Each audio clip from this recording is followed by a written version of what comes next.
자, 일단요. 지금 러시아, 중국, 북한, 이란, 그리고 이란의 프락시, 후띠, 헤즈볼라 이렇게가 한 팀이에요. 그런데 이제 저기가 한 팀인데 이쪽은 여러분 미국 중심으로 돼 있는 동맹 블록은 이게 입장 차이가 다 달라요. 입장 차이가 다 다른데 지금 입장 차이를 조율을 해 나가고 있는 거예요. 오히려 일사불란한 게 미국이 종주국이라고 나머지 우리나라고 뭐 영국이고 나머지가 다 일사불란한 거 그게 이상한 겁니다. 자, 일단은 미국에서 나토 동맹 국가 중에서 미국한테 가장 크게 삐딱선을 긋고 있는 나라는 스페인이에요. 스페인 이해가 갑니다. 스페인은 러시아랑 싸워본 역사적 경험도 없고 지금 지리적으로도 유럽에서 맨 서쪽에 있기 때문에 우리 일 아니에요. 스페인 입장에서는 우리 일 아니야. 충분히 이해가 갈 수 있어요. 그리고 스페인은 지금 나름 번영하고 있습니다. 왜 번영하나 봤더니 지금 남미 있죠. 남미가 난리가 났잖아요. 뭐 베네수엘라도 그렇고 난민이 생기고 어쩌고 저쩌고 하잖아요. 그 사람들 입장에서는요. 최고로 자기네들 문화권에서 최고의 선진국이 스페인이에요. 스페인 말을 쓰는 히스패닉이라고 하잖아요. 그래서 그 사람들이 그 스페인으로 많이 이주를 하는 거예요. 그래서 저임금 노동자가 유입이 되면서 스페인이 경제 성장을 하고 있어요. 근데 이 경제 성장이 약간 웃깁니다. 양적 성장에서 1인당 생산성이 올라가진 않지만 인구, 이민자 유입이 값싼 노동자가 공급이 돼서 어쨌든 스페인의 볼륨은 커져 가고 있고 스페인 원 주민들이라고 하면 그렇고 원래 국적자들은 경제적으로 지금 좀 나쁠 게 없어. 그리고 지금 거기가 그 히스페인이요. 스페인이 아메리카 대륙에서 오는 에너지라든지 북아프리카에서 오는 에너지에 그 터미널, 가스 터미널 이렇게 들어오면 가스도 LNG 오면 그걸 다시 파이프라인으로 돼서 우리 집까지 오는 이런 터미널로 이렇게 돼 있잖아요. 그런데 가스 터미널 같은 게 지금 스페인에 있더라고요. 그래서 스페인은 지금 좋아. 그리고 러시아하고 우리는 중국하고 반도체 산업 경쟁을 하잖아요. 러시아하고 척을 질 일도 없고 중국하고 경쟁하고 있는 산업도 하나도 없어. 그러니까 스페인 입장에서는 중국하고 러시아는 먼 나라에다가 자기들이 돈 벌 수 있게 러시아 유조선 들어와서 자기네 이렇게 터미널에다 꼽아가지고 수수료 내면서 유럽에다가 에너지 해주고 그런 나라니까 러시아하고 중국하고 우리는 갈 데 갈 일 없다. 그러니까는 가장 이제 나토 동맹국 중에서 가장 이해관계가 미국하고 이 러시아, 중국하고 싸워야 될 이유가 없는 나라가 가장 극단적인 게 스페인이죠. 그러면서 우리는 국방비도 안 늘릴래 왜 그래? 뭐 이러고 삐딱선을 타고 있는 거고. 그런데 보면 나토의 동쪽 국가들 있죠. 러시아와 국경을 맞대고 있는 국가들 초비상이죠. 초비상이어서 우리가 좋아요. 우리가 좋죠. 왜? 폴란드 가장 대표적인 그 러시아랑 국경을 맞대고 있어서 쫄리는 나라죠. 기갑 전력 늘리죠. 포병 전력 늘리죠. 항공 전력 늘리죠. 잠수함 전력 늘려요. 종합 패키지로 늘리고 있는데 잠수함 전력 빼놓고는 전부 다 한국 거로 했잖아. 기갑, 포병, 항공. 전부 다 우리나라 거로 했죠. 녹아났죠. 대한민국 방산. 그리고 이제 골 때리는 거. 폴란드가 현재 유럽 최대의 육군 강국이 돼버렸어. 야, 항공 무기로 유럽 육군 강국이 돼버린 폴란드는 미국하고 완전히 러시아랑 싸우는 거에 있어서 폴란드는 진심이죠. 진심입니다. 폴란드 앞으로도 계속 그 진심 이어가면서 대한민국 무기 사줘라. 자, 그리고요. 러시아와 겨울 전쟁을 했었던 핀란드 그리고 그 옆 나라 노르웨이 재무장하고 있습니다. 대한민국 K9 자주포 도입하고 있고요. 그리고 이제 발트 3국이라고 하죠. 리투아니아, 에스토니아, 라트비아. 여기도 러시아 벨라루스 국경에 여러분 이거는 시사 용어입니다. 발트 방어선을 구축하고 있어요. 발트 방어선. 그래서 있잖아요. 2024년에 이 리투아니아, 에스토니아, 라트비아 이 발트 3국은 벙커, 대전차 장애물, 육상 요새화를 함께 구축하기로 합의를 합니다. 2027년까지 내년까지 완공을 목표로 하고 있고요. 그리고 이 이름이 발트 방어선이라고 하고 그러면서 21세기 마지노선이라는 별명까지 붙어있는 발트 방어선을 구축을 하고 있고요. 이 벙커를 구축하는데 모듈형 벙커, 그래서 벙커 모듈을 만들어서 그 모듈을 딱딱딱딱 조립하면서 해서 생산성을 높인. 그래서 지금 그 신개념 벙커 600개 건설되고 있습니다. 모듈형 벙커 21세기 신마지노선 그리고 이름은 발트 방어선. 그리고 이 벙커에 화력 지원하는 병기가 뭘 것 같아요? 이 600개의 벙커를 앞에다 쫙 막아주면 상대가 정차가 오고 그러면 뒤에서 화력 지원을 해줘야 되는 게 있어야 되잖아요. 그 화력 지원해주는 병기가 뭐냐면 발트 방어선의 화력 지원 병기는 K9입니다. 야, 대한민국 짱이죠. 대한민국 짱이죠. K9입니다. K9. 이 새끼가 지금 또 나를 이거를 또 줌을 땡겼네. 아, 진짜 미쳐버리겠다. 우유빛깔 유재일이요? 죄송합니다. 우유빛깔 김경수 밀키수 그게 드루킹이었다. 이거 거의 여러분들 외우죠? 제가 반복해서. 자, K9 한국 그 방사는 대단한 거죠. 그래서 2017년까지 이 라인을 믿기는 나 감사해요. 그 K9을 2027년까지 이 벙커 라인을 완성했을 때 화력 지원을 해줄 수 있는 납품을 할 수 있는 건 K9밖에 없었다. 아, 팔라딘, 뭐 그리고 뭐 독일, 니네들 왜 이렇게 납기일이 늦니? 아무튼 땡큐. 그래서 투입 가능한 자주포 자유진영엔 K9밖에 없다는 실정을 확인해준 발트 방어선 구축 2027년에 완성 K9도 2027년까지 600개의 벙커 라인에 화력 지원 실전 투입 예정. 미국, 독일 신속 납기 가격 합리성 상실한 상태. 대한민국 짱이다. 아무튼 이렇고요. 그래서 지금 뭐냐면 스페인은 삐딱선을 타지만 이 옛날에 바르샤바 조약기구에 소속되어 있었던 폴란드 발트 3국 진짜 진심이다. 진짜 이 나라들은 진심이고, 심지어는 러시아가 쳐들어오면 자기네들은 나라가 중심이 짧기 때문에 옆으로 이렇게 길어서 러시아가 옆을 찔러 들어오면 자기네들은 한 방에 끝나기 때문에 러시아하고 벨라루스가 침략을 준비하면 우리는 선빵을 때려야 된다. 뭐 이런 식의 입장을 가지고 있는 지금 여러분 세상 살벌하게 돌아가고 있습니다.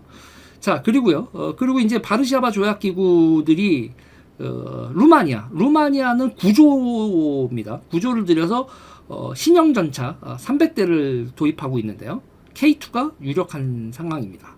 루마니아는 즉시 전력화를 원하고 있기 때문에 레오파드 채택되기 힘들죠. 레오파드 300대 언제 만들어서 줘? 지금 루마니아도 가능하면 에즈스네즈 파서블 300대 주세요 그러고 있는데 대한민국이 짱이죠. 계속 지금 그러니까 지금 이 세계 대전이 돌아가고 있는 상태에서 대한민국의 그 K 그 방산에 대해서 여러분 한번 지금 돌아가고 있는 거 한번 종합 정리입니다. 김아무개님 감사합니다. 자, 그런데 그 다음에 그러니까 러시아 국경지대에서 지상병력을 중심으로 재무장을 하고 있는 국가들은 확실히 미국 편이에요. 근데 독일은 어떠냐? 독일은 애매합니다. 독일은 제가 진짜 독일을 여러모로 실망을 하는데요. 독일이 지금 힘을 주고 있는 프로젝트가 유럽 스카이 쉴드 이니셔티브라는 게 있어요. 스카이 쉴드, 스카이라이프도 아니고 스카이 쉴드, 하늘의 방패 이런 뜻이죠. 그 스카이 쉴드 이니셔티브인데 2022년 8월에 우크라이나 전쟁 터지고 난 다음에 독일이 주도로 제안을 했어요. 그래서 참여국들이 공동으로 방공 시스템을 구매하고 운영하고 비용 효율성을 높이자, 유럽의 방공 군수 산업 역량을 보호하자라는 거거든요. 그런데 보면 IRIS-T, 패트리어트, 에로3 등으로 구성된 다층 미사일 방어 시스템을 만들자 이렇게 얘기를 했는데, 각수빌링 감사합니다. 그런데 이 프랑스하고 이탈리아가 님이 뽕 하고 있어요. 왜냐면요. 아니 스카이쉴드라고 해놓고 미국하고 독일산 쓰자는 거잖아. 그리고 니네 홍혜진이 감사합니다. 니네 그리고 이게 비싸.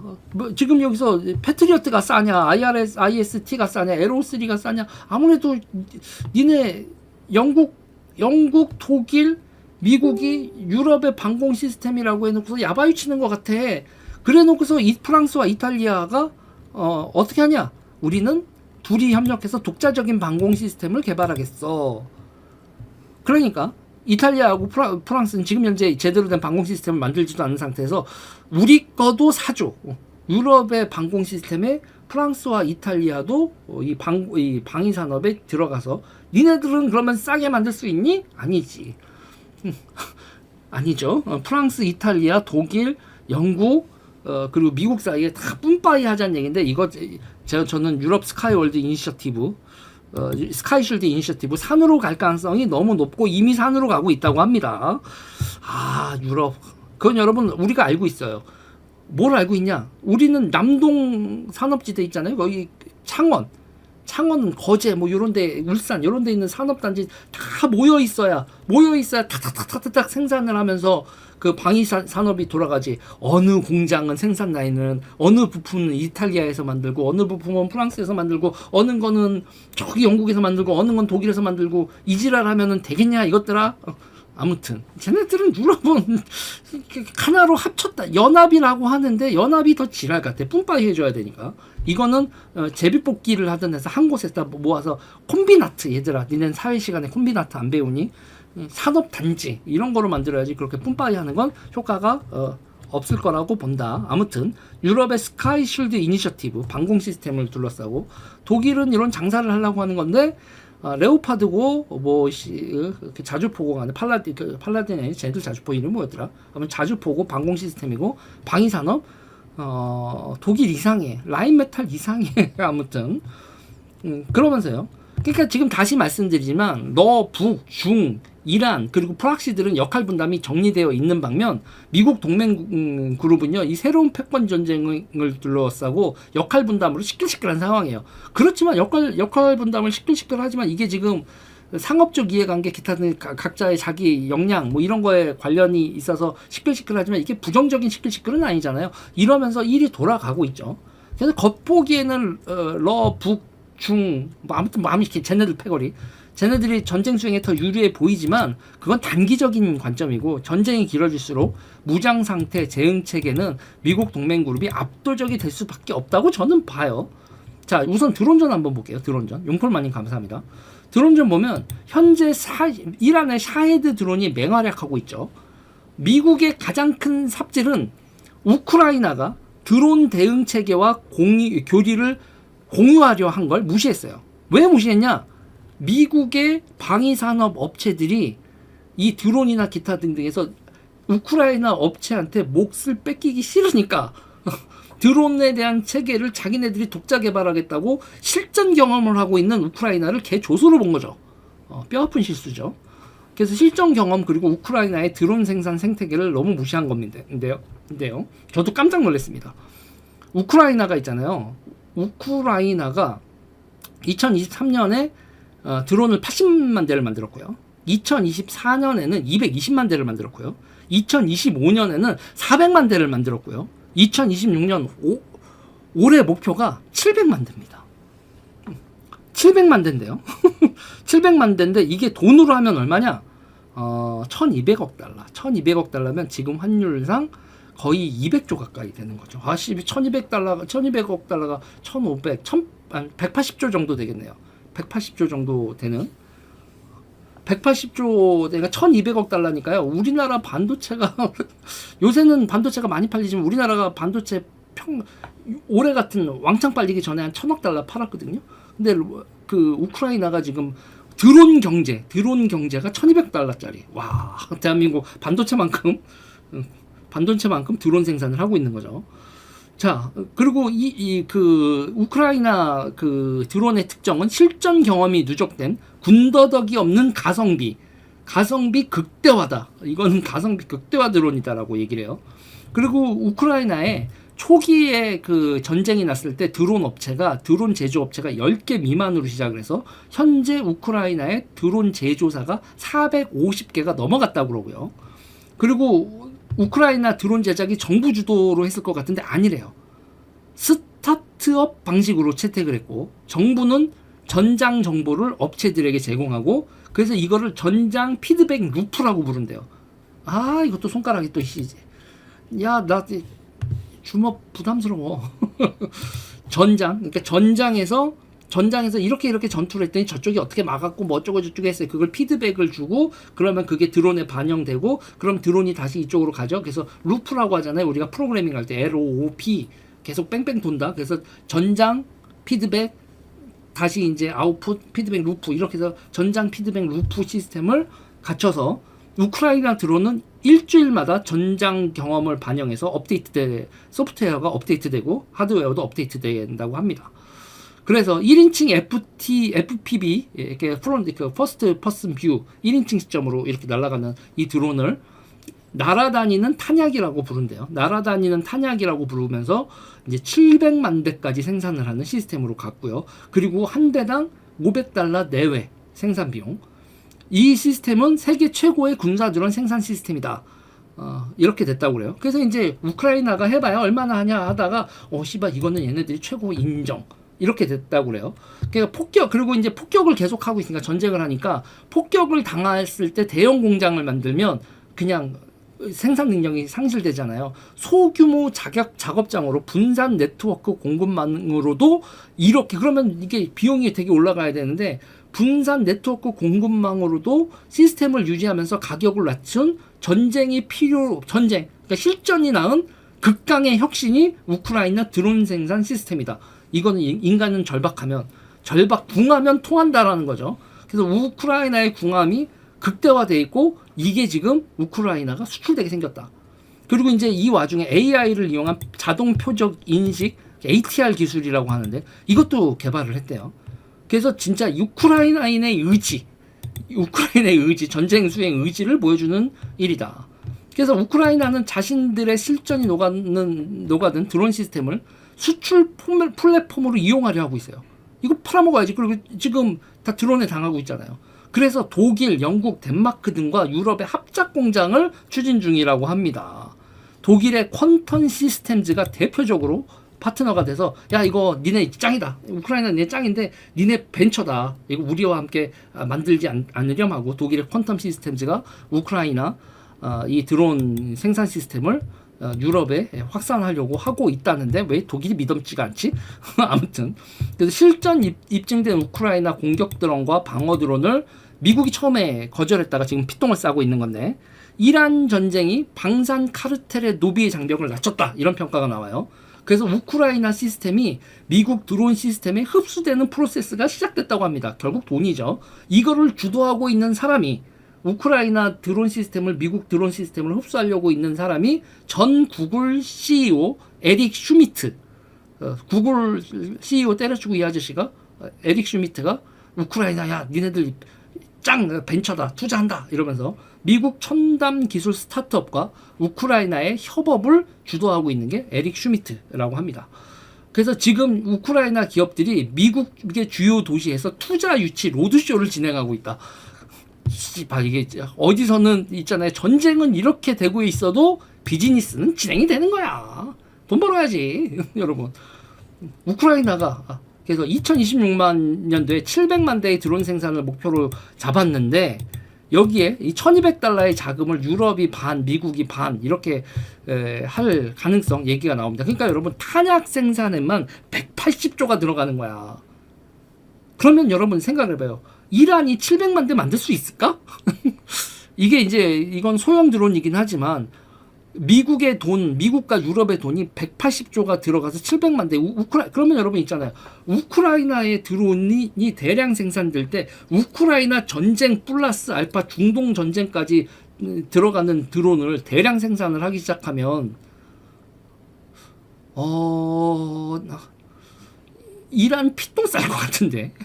이란 필똥 쌀 것 같은데. 180조 원의 자금이 우크라이나에 투입되고 그리고 이게 우크라이나에서 돼 있는 생산 체계를 유럽하고 미국한테도 이게 네트워크가 돼서 드론이 공급이 과잉 생산. 그러니까 자기네들 해서 수출을 하기 시작한다면 이거 골 때리는데.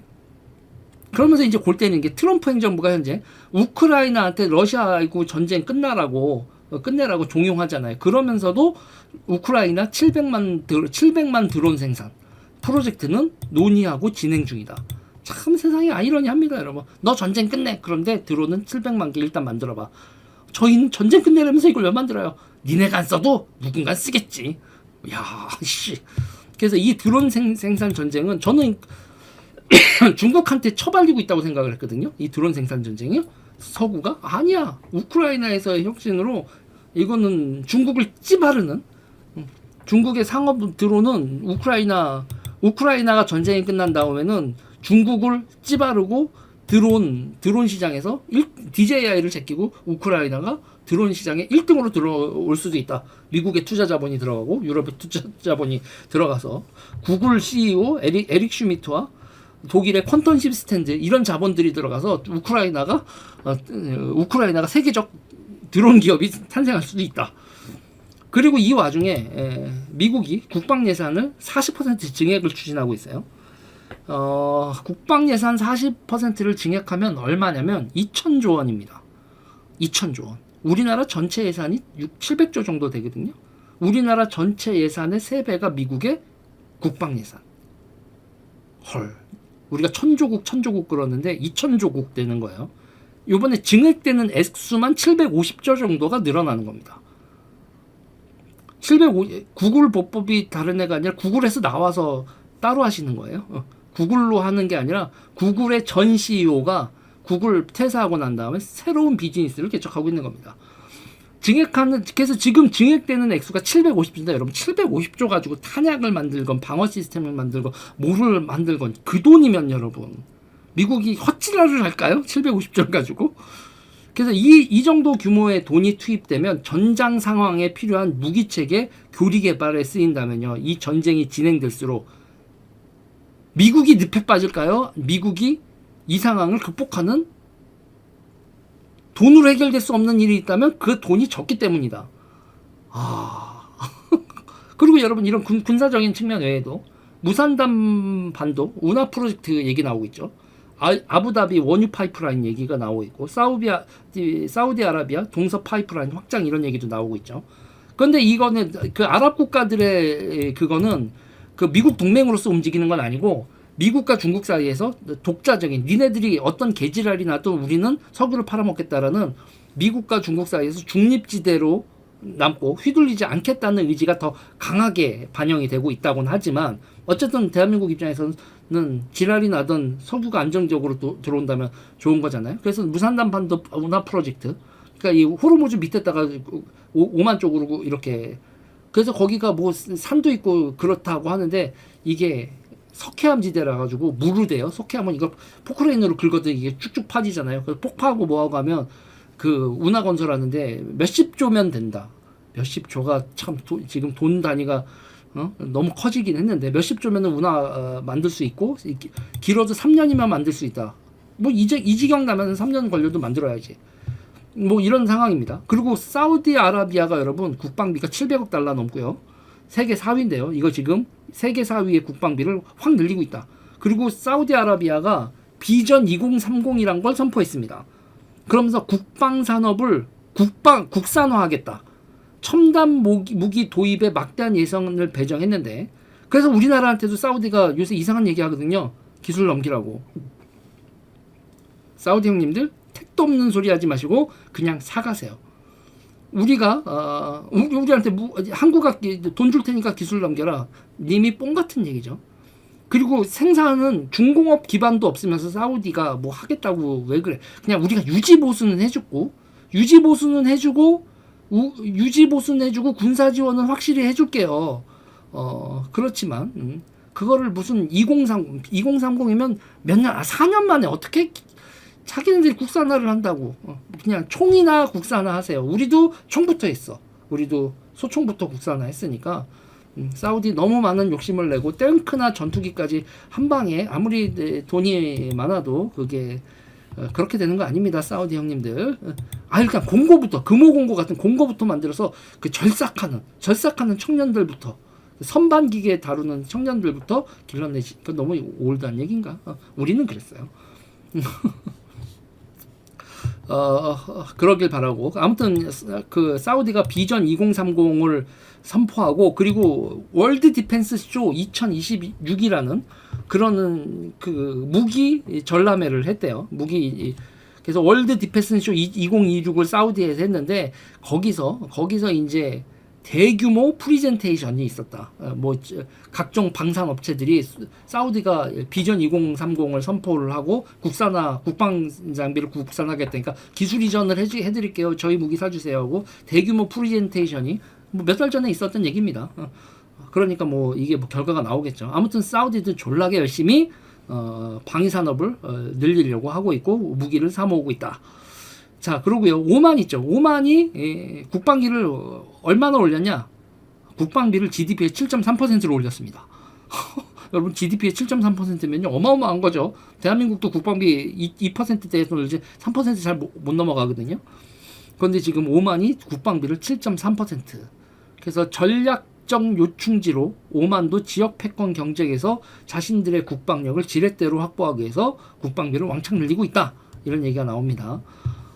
그래서 지금은 이제 중국이 미국의 패권에 도전하고 있죠. 30년 정도 동안 이제 도전한다고 하는데 지금 중국도 저출산으로 시달리고 있기 때문에 30년 후에는 도전할 수 있는 인구 구조가 붕괴한다. 보통 이런 얘기가 나와서 30년 내에 인공지능 뭘 하던 뭐 로봇을 만들던 뭐를 하던 첨단 기술에서 쇼부를 쳐서 중국이 미국한테 1인당 생산성 이런 걸 어느 정도 답이 나오게 따라잡아서 총 국력에서 미국을 앞지르는데 도전 가능한 시간은 앞으로 30년이 지나고 나면 그때가 이제 정점이 돼서 둘이 전쟁이 나든 말든 아니면 중국이 찌그러드든 30년이면 30년 동안만 가능하다.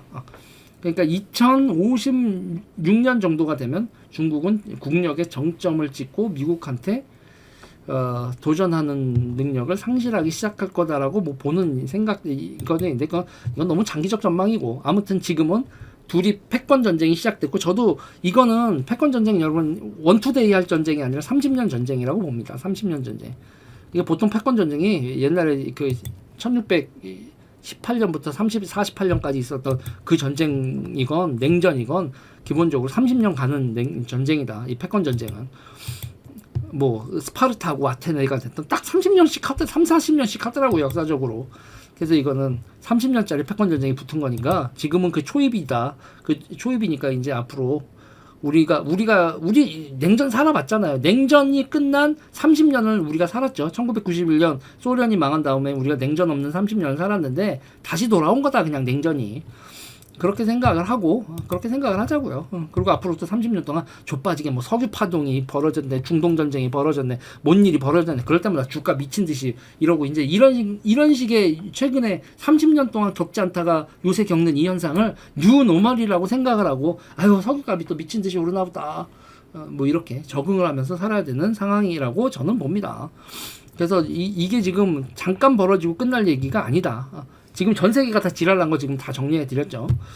자, 미국은 첨단 AI 반도체, 그리고 석유, 뭐 식량, 이런 거를 이제 그리고 지금 미국이 AI 반도체로 중국 경제를 교란하고 있죠. 공급을 끊어서. 그리고 이제 석유도 지금 중국에 요번에 이란 사태가 벌어진다고 이 끝나고 난 다음에도 중국은 석유 수급에 미국보다 훨씬 더 고생을 할 겁니다.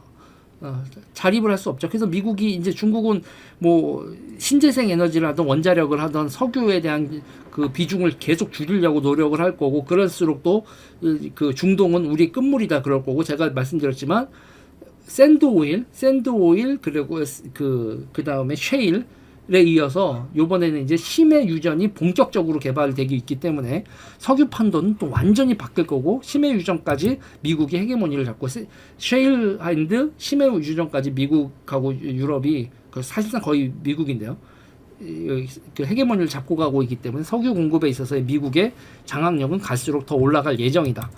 그래서 그 심해 유전 같은 경우에는 그때 이제 멕시코만에서 지금은 아메리카만이라고 해야 되나? 거기서 이제 딥블루 호라이즌인가요? 그 사고가 나가지고 석유 범벅이 된 이후로 그 캡 씌우는 기술 나오고 시스템 완비되기까지 한 15년 정도의 딜레이가 있었던 건데 새로운 뉴소스 그 석유가 샌드 오일 그다음에 셰일 그다음에 이제 심해 유전까지 개발해서 가이아나 같은 데서 심해 유전 개발돼서 이제 펑펑 몇백만 배럴씩 나오기 때문에 이제 석유 판도는 완전히 바뀌게 된다. 그리고 그 판도를 미국이 완전히 쥐려고 하고 있다. 그리고 거의 쥐려고 한 뿐만 아니라 거의 다 진 상태다. 그래서 저는 이게 결국은 아까도 말씀드렸지만 그 미국이 뭐 베트남전에서 지건 이번 전쟁에서 꼬이건 뭐를 하건 간에 저런 국가들은 그 뭐 독재자가 나오잖아요. 그리고 그 천안문이 됐던 붉은 광장이 됐던 그런 식으로 돼서 자국민들을 막 몇만 명을 죽이고 발붙고 가던 아니면 옐친 같은 사람이 나와서 체제가 전복되던 그런 식으로 주기적인 천안문 사태 붉은 광장 사태, 요번에 이란의 대규모 시위 같은 게 30년 주기로 나오면서 이 전쟁의 끝에서 결국은 무너지는 건 저쪽 시스템이지 이 민주주의 국가들.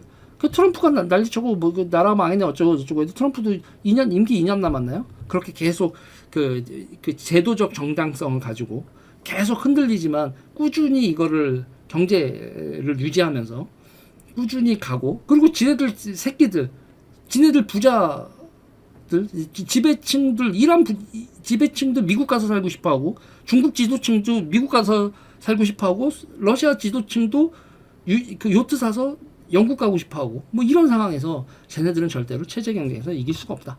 이거 30년 정도로 봐야 되고, 그러는 과정에서 여러분 우리는 되게 빡센 상황을 앞으로 30년 이 장기 전쟁을 겪어야 된다. 그러니까 우리가 역사적인 장기 전쟁의 시기에 들어간 거죠. 아까 여러분 각국별로 그 무기 무장하고 있는 상태 쭉 말씀드렸잖아요. 그러면서 뭐 대공 방어 시스템, 뭐 아랍에미레이트도 통합 대공 및 미사일 방어 체계 IAMD인가 그거 구축한다고 돈 10조 들고 미사일 사요 그러고 돌아다니는데 팔 수 있는 나라가 대한민국밖에 없다는. 아 개꿀이야 씨발. 대한민국 아무튼 여러분 여러모로 개꿀입니다. AI 이 로봇 이것도 지금 난리치면서 사람들 반도체 사면 살수록 개꿀이고, 이렇게 난리 나서 방산해서 난리칠수록 개꿀이고, 석유값은 올라가겠지만 반도체 팔아먹고 그리고 방산 팔아먹으면서 충분히 다 벌충하는 얘기니까 종합적으로 봐야지. 하나만 봐서 석유 때문에 물가가 올라 이런 식으로 가면 우리는 이걸 되게 스케일을 작게 보는 거다.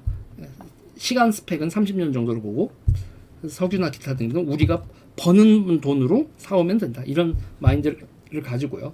장기적 관점에서 이 전쟁을 바라봐야 될 것 같다. 장기적 관점으로 바라봐도 저는 미국이나 이스라엘 편을 들어야지 한국 대통령이 자다가 말고 아니 잘 시간 다 돼가지고 이스라엘 씹고 있는 거는 제정신이 아닌 것 같다. 아무튼 이 얘기는 여기까지 하도록 하겠습니다. 30분 동안 떠들었네요. 내용 많다.